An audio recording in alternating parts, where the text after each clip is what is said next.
I don't know what to actually call this video, but I will mention trigger warnings that I am going to mention like an instant of attempted suicide, but I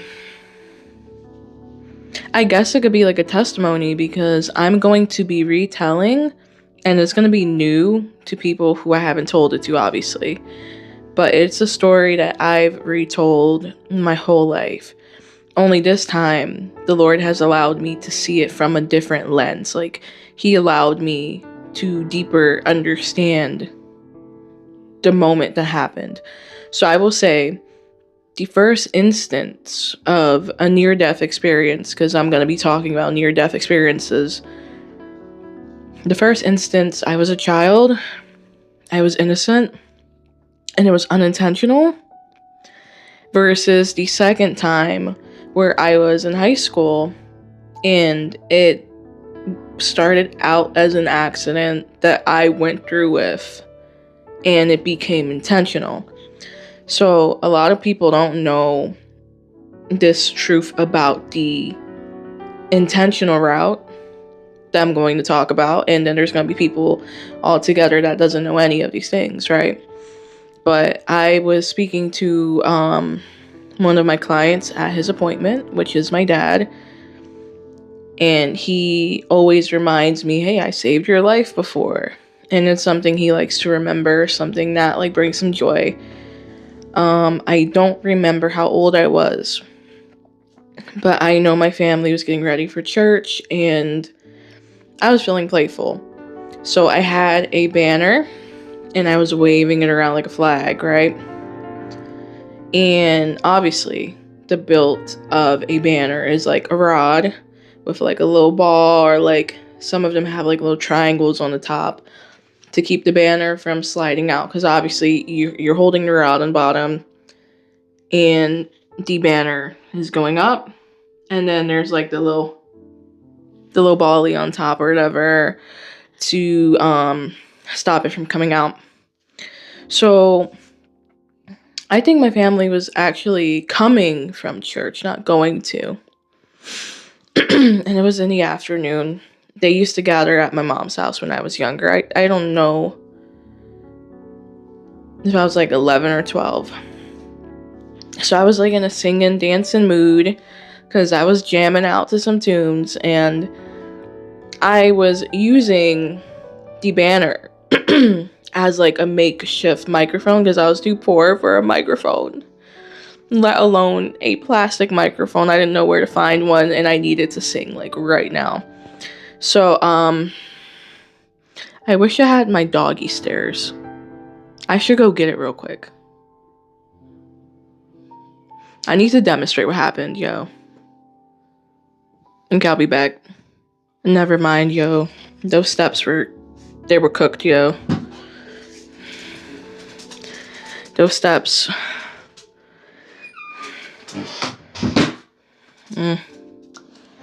Anyway, so this is my banner and my pole and everything. So I was going up the steps singing. I was singing, I was dancing, and the banner rod was a little bit too long for me, for my little arms and my hands, and I was singing with the microphone like centered, right? When I went to go up the steps, the back of the flag smacked against the backboard of the step, because you know how the step is like a L and it has like the backboard part. So it's like the regular step, you put your feet on, you climbing up. Then there's the part right underneath it that like holds it up, like the structure.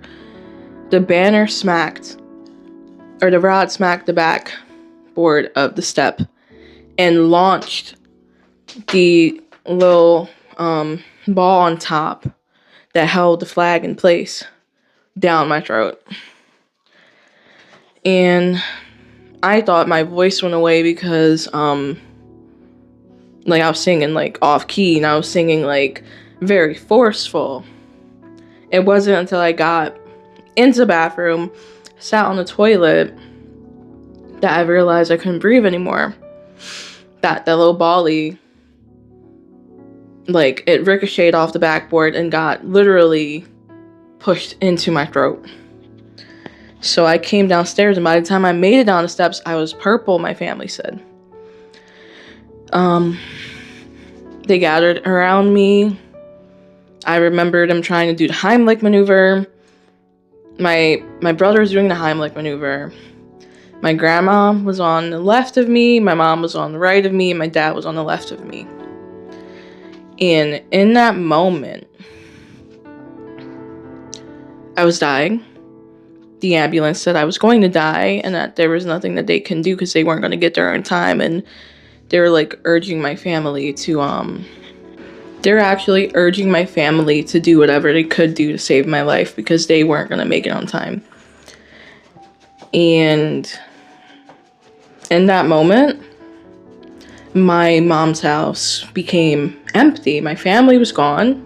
I did not feel the choking no more. I did not feel myself dying. I did not feel myself getting woozy or dizzy.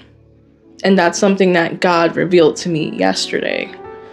I was busy telling people what I saw in my near-death experience. When I was dying, when I was turning purple, when I was fading, I was busy. All I saw was what I experienced. I didn't see it in a way of, my Lord is so merciful. As a child, He did not allow me to feel myself dying physically in those last moments. I didn't feel it anymore. I didn't even know I was dying. It felt so beautiful to have the grace and mercy of God upon me as a child about to go meet Him. And I was outside when He told me that, and I was crying. Like, I swear on everything. And He is my witness. Like, if He told me, He's my witness. That I've never considered or noticed He took my pain away when I was dying. And what I saw, it was 8 beings with hoods on. They had black hoods on and they had their heads bowed. My front window turned into stained glass material, stained glass windows, and then a beam of light shot right through and it covered me. Then an angel came from the ceiling. An angel descended down in front of me and he held out his arms and he said, "Come here." So I'm looking around and I'm looking at the light that's on me and I'm looking at the people with their heads bowed, and I said, okay. So I start walking slowly towards the angel and he has a smile. I can't tell you what he looked like, but he had a white glow around him. He had white robes on and his skin was like illuminated. And as soon as I got to the point where his hands like this touched me, because I was walking like this, so when his hands touched me right here, everything disappeared and my dad saved my life. And I was livid. I'm like, that was the most beautiful thing I've ever seen. What just happened? Where did the angel go? Where did the people go? And my dad, he was working on a car. He shoved his greasy hand down my throat, ruined it. That's why I talk kind of weird, and I used to have problems swallowing, apparently. He ripped it out of my throat, and he said it was going to take maybe months or years to heal me. But, I lived because of it. And like I said, I'm so used to telling the parts about the beautiful environment, how beautiful it is to be called home, how beautiful it is to, well, die. I'm not saying go die, it's nice, but what he did for me, it was the most beautiful thing I've ever experienced. Like, till this day, And it makes me feel like anyone else who may be dying out there, any innocent children or the people we care about that are gone too soon, what if in their final moments we see the outside, the physical realm, the gore, the agony, but we don't know what they see? What if their last moment is beautiful? What if their pain is gone when they see their Savior, or he sends an angel to bring them to their Savior? Like, that's really hopeful for me, because we can only see through a lens that God gives us to see from. He will bless us to see through a spiritual lens. Like, if that happened when I was 11 or 12, and I've been telling that story, and I'm 28 now, and the Lord in his timing decided to reveal to me that he took my pain away, and I felt alive when I was dying in the natural. We can only know when we see our family. We can only know when we see the innocents, or the innocent people that passed in heaven, if they even remember what happened. If God grants them the memory to know, they will tell us. Maybe they didn't suffer in the end like we thought they did. Because we know we'll be like, oh, this person's, they passed away and they're no longer suffering. We don't know the exact moment they stopped suffering. We think it's when they closed their eyes. Who knows? God knows, right? And it was something beautiful to share. So now I'll get into the dark, grim, intentional death experience, near-death experience. And it's one thing my brother always told me. He would always talk about, like, the Grim Reaper, and, the death is gonna, like, knock on people's doors and stuff, and that he, encountered him before. One day, I don't know if he will remember, he told me, when you attempt to end your own life or take it, it's not an angel that gets you, it's death that comes to get you, and it's the Reaper. And I know that people who aren't saved die the second death, and I don't know, I'm not doing the controversy of, do people who commit suicide go to heaven? I'm not doing that with y'all, but it was true.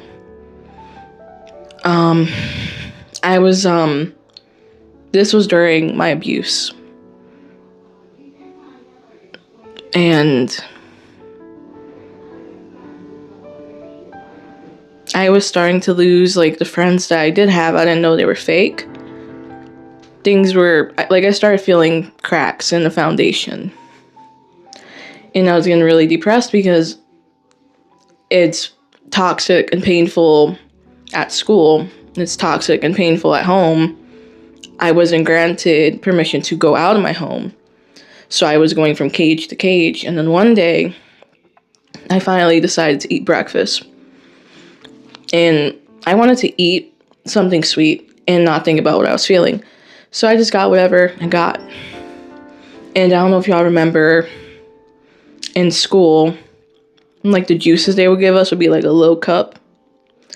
Like, this big kind of, but like this wide.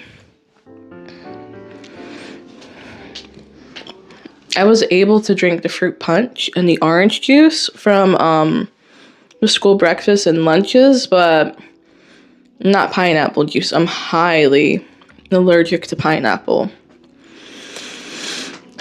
And one day, I got the pineapple juice by accident, and I didn't eat my food. I remember being too sad to eat my food that I remember no one wanting to talk to me. I was sitting alone in, like, a big giant cafeteria, and I kept looking at the pineapple juice, and I'm like, you know what? It's been like this for years. No one's coming to save me. And I'm not waiting anymore. I must have done something to deserve the suffering, to deserve people who were family turning on me, hating me. So I chugged it. I chugged the pineapple juice. And one of my friends came in at that moment, and they rushed me to the nurse's office. The nurse was a Christian, and my friend was a Christian. As Christian as you can be as a teenager. Like, you know of God. You know he performs miracles. You know he's a healer, but you don't really know Jesus yet. Like, you know of him. So he was one of them kind of Christians. And they were fighting with me as I was dying to try to get the EpiPen and stab me with it. I'm like, because I hate needles. I'm like, I'd rather die than have an EpiPen go through my leg than get rushed to the emergency room. So the nurse called my mom crying and told her at least she can take me home so I can die with her. And at that moment, the nurse and my friend held hands and they started praying and crying and praying and crying. And I heard one of them say, the death is here. He is here.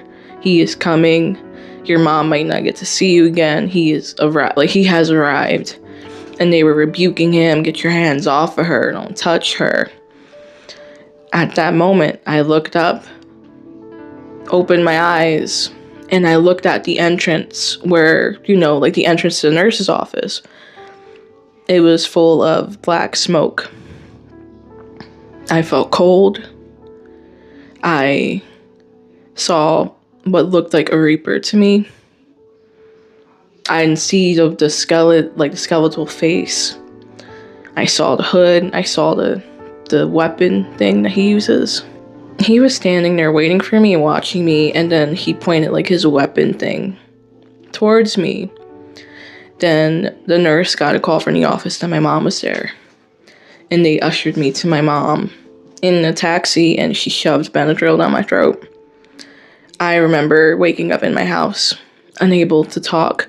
It literally felt like maybe death had his hands around my neck and my throat. It took me 2 days to be able to speak. I couldn't eat. I felt, it wasn't a choke, it was hands. It felt like a hand had its grip around my throat. And still God, the merciful God that we serve, if you're a Christian and if you're not, hear me. He saved my life.